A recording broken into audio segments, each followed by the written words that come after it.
निवडणुकीचे अपडेट पाहण्यासाठी HPN Marathi news चॅनलला सबस्क्राईब करा. डॉक्टर बाबासाहेब आंबेडकरांनी आपल्याला मताचा अधिकार दिला. डॉक्टर बाबासाहेब आंबेडकरांनी आपल्याला मताचा अधिकार दिला, राजकीय स्वातंत्र्य दिलं. बाळासाहेबांनी आमच्यासारख्या माणसाला वंचितांना उभं राहायचा अधिकार दिला.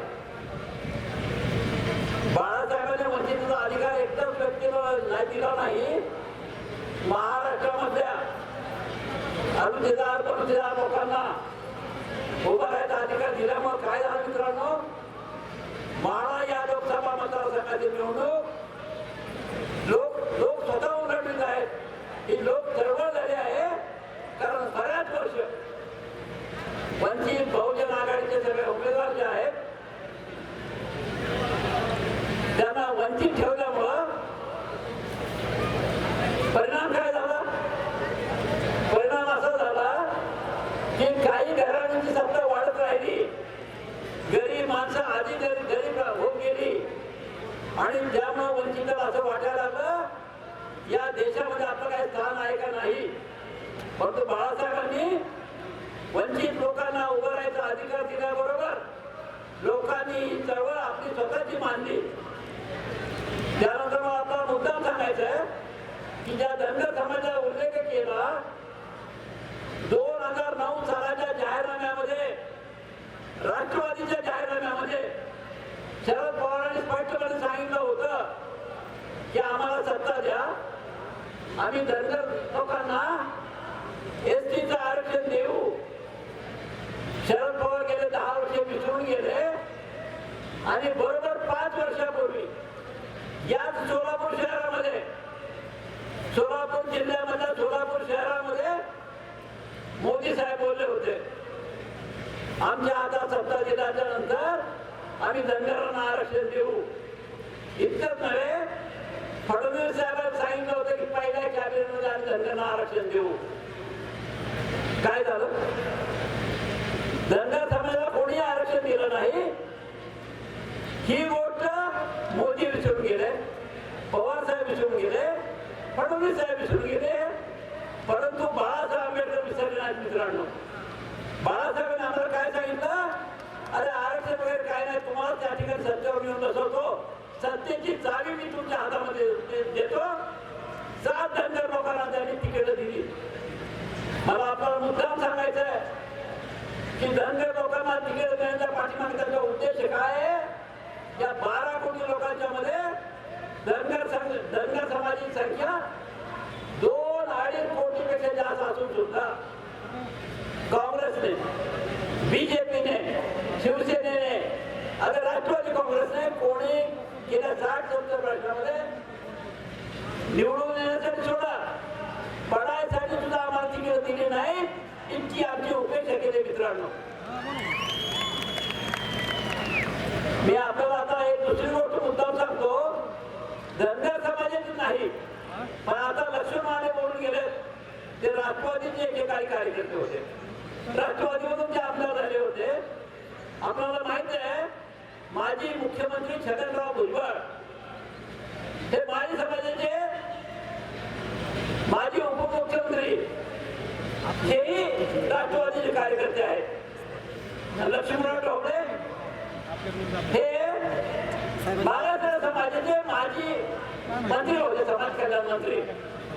हे तिन्हीच लोक जेलमध्ये काय गेली? राष्ट्रवादीचे कार्यकर्ते असून सुद्धा हे 3 लोक जेलमध्ये गेली आणि 72,000 रुपयाचा घोटाळा करणारे, 72,000 कोटी रुपयाचा घोटाळा करणारे बाहेर कसे राहिले हे तुम्ही त्यांना विचारलं पाहिजे. हे का विचारलं पाहिजे? या छोट्या समाजाचे लोक, मग तो माळी समाज असेल, तो कैकाळी समाज असेल, अगर तो मातन समाज असेल, याच लोकांना तुम्ही जेलमध्ये का घातलं याचं उत्तर तुम्ही दिलं पाहिजे. आणि मोठे मोठे घोटाळे करणारे लोक बाहेर कसे राहिले? आज मोदी साहेब म्हटले, मला माझे परम भाग्य, माझा गौरव आहे की मी विजयसिंह मोर्चाचा सत्कार करतोय, आदर करतोय. माझ्या मनात प्रश्न आला, कशा करता त्यांनी त्याचा गौरव केला?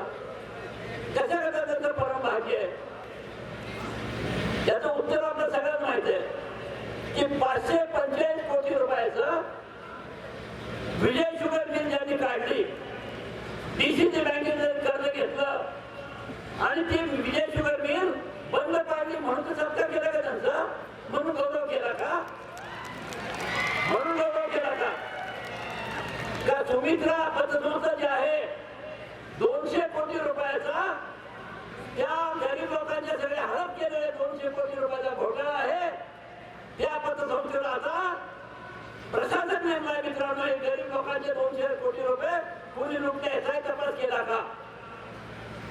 विजयसिंह मोर्चाचा गौरव करत असताना मला दुःख नाही, पण अशाच प्रवृत्तीचा लोकांनी, मी आपल्याला आणखी सांगतो मित्रांनो, की जे लोक आहेत म्हणजे राष्ट्रवादी मध्ये जे उमेदवार आहेत शिंदे आणि काँग्रेसचे आपल्याला माहित आहे बीजेपीचे जे उमेदवार आहेत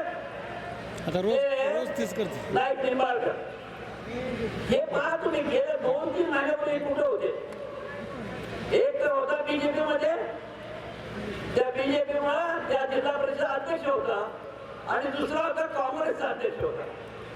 कपडे जेवढ्या वेगाने बदलतात, कपडे बदलतात तरी सुद्धा थोडीशे आळसात लोक जातात, लाज शरम बाळगतात.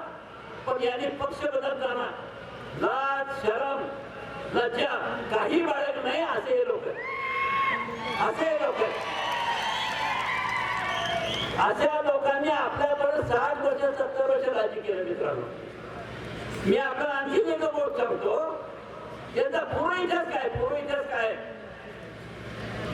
ज्या लोकांनी स्वार्थासाठी आपली जात चोरली, खोटी जात समाजामध्ये सांगितली, खोटी जात सांगून खोटं सेटलमेंट मिळवलं, असे जाणकार कोण आहे ते आपल्याला सगळ्यांना माहिती आहे. मित्रांनो, असे जाणकार कोण आहे की ज्यांनी याच मतदारसंघामध्ये रिझर्व्ह तिकिटावर सीट मिळवली म्हणून जात खोटी जात नेली, खोटं सेटलमेंट मिळवली, यांचा आपण तपास करणं गरजेचं आहे. आज तेही ते बीजेपी मध्ये आहे. एक आणखी मला गोष्ट सांगतो की नाईक निंबाळकर यांनी काय केलंय माहित नाही, पण मला माहित आहे, सत्तेसाठी, पैशासाठी आणि कुठेतरी काहीतरी मिळावं यासाठी यांच्या पूर्वजांनी धर्म बदलला. मित्रांनो, धर्म बदललाय. हे लोक नुसते पक्ष बदलत नाहीत, वेळ प्रसिद्धी काय करतात आपल्याला माहित आहे. आणि एक ऐतिहासिक सत्य सांगतो मी तुम्हाला. दंगा जमण्याला महाराष्ट्रामुळे काय झालं आपल्याला माहित आहे. पानिपतच्या युद्धाला,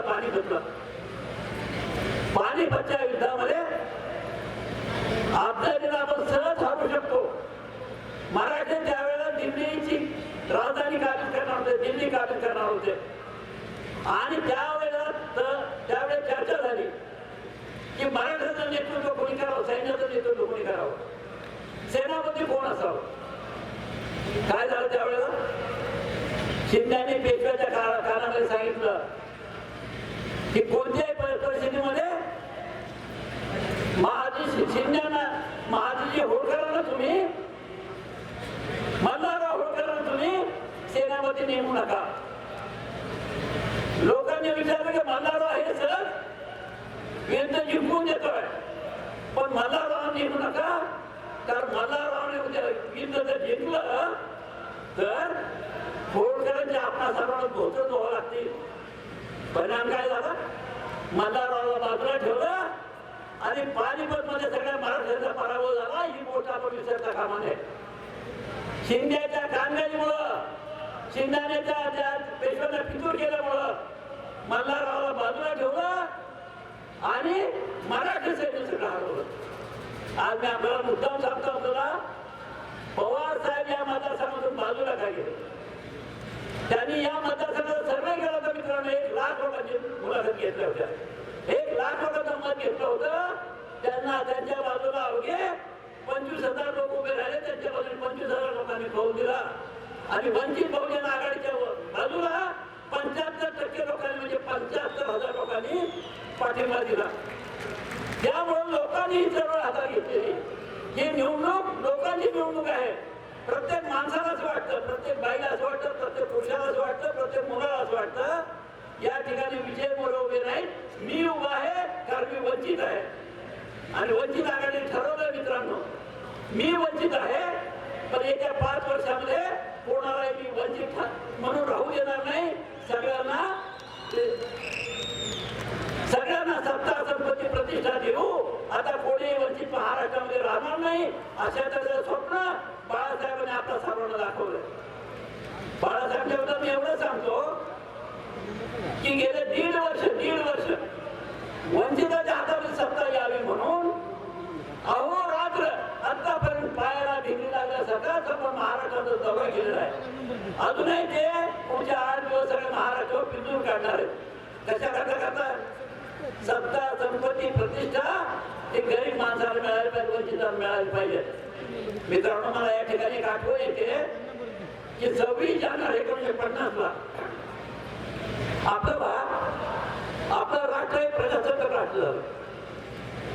म्हणजे प्रत्येकाला राजकीय स्वातंत्र्य मिळालं, प्रत्येक माणसाला एक मत मिळालं. 1 व्होट 1 व्हॅल्यू, म्हणजे प्रत्येक मताची किंमत सारखी.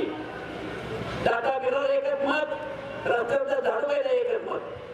पण ही घटना तयार केल्याच्या अगोदर डॉक्टर बाबासाहेब आंबेडकरांनी ही घटना त्यावेळेचे राष्ट्रपती डॉक्टर राजेंद्र प्रसाद यांना घटना दिली.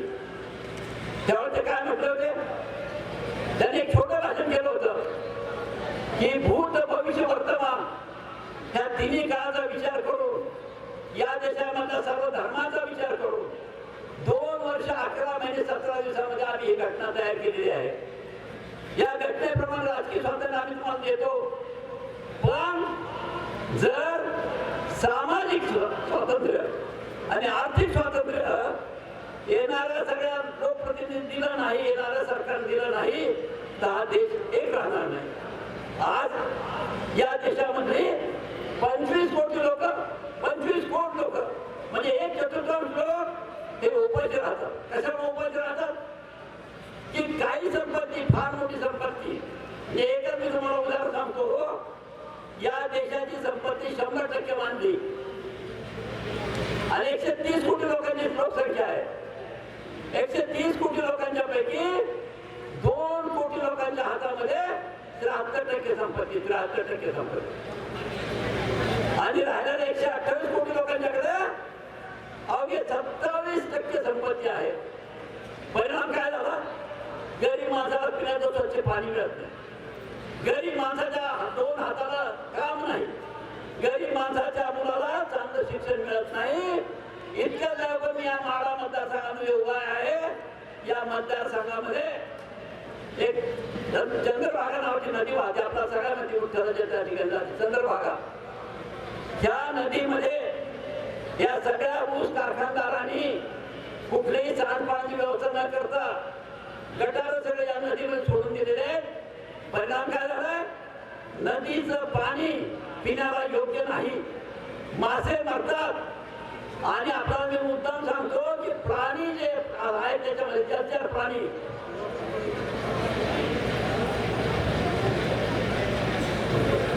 तेही मरतात. आणि असंच पाणी जर माणसं जर प्यायला लागले तर त्याचा परिणाम काय होणार. मित्रांनो, मला एक या ठिकाणी चिठ्ठी आली की आरेवाड्यातील लोकांनी असा निश्चय केलाय, गांभीर्य करून शपथ घेतली की धनगर समाजाने एकही मत वंचित आघाडीच्या उमेदवारापेक्षा दुसऱ्याला कोणाला देऊ नये. त्यांनी जो निश्चय केला, मित्रांनो, आरेवाडीच्या लोकांनी निश्चय केलाय तोच आपण या ठिकाणी करू. मी धनगर समाजाच्या उमेदवाराला, नवे सबंध वंचित बहुजन आघाडीच्या उमेदवाराला मतदान करेल. शेजाऱ्या पाजाऱ्या लोकांना मी मतदान करायला सांगेल. अशा तऱ्हेची कृती आपल्या सर्वांच्या हातून घडावी. आणि माझं जे चिन्ह आहे मित्रांनो, माझं चिन्ह आहे सत्तेची चावी, सत्तेची चावी. या सत्तेच्या चावीच्या बटनापुढे जे बटन, सत्तेच्या चावीच्या पुढे जे बटन आहे ते बटन दाबावं आपण.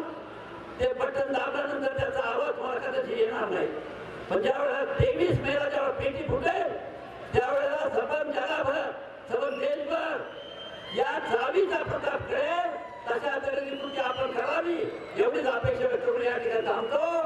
जय भारत, जय भीम, जय अहिल्या, जय ज्योती, जय क्रांती, जय उमाजीराजे.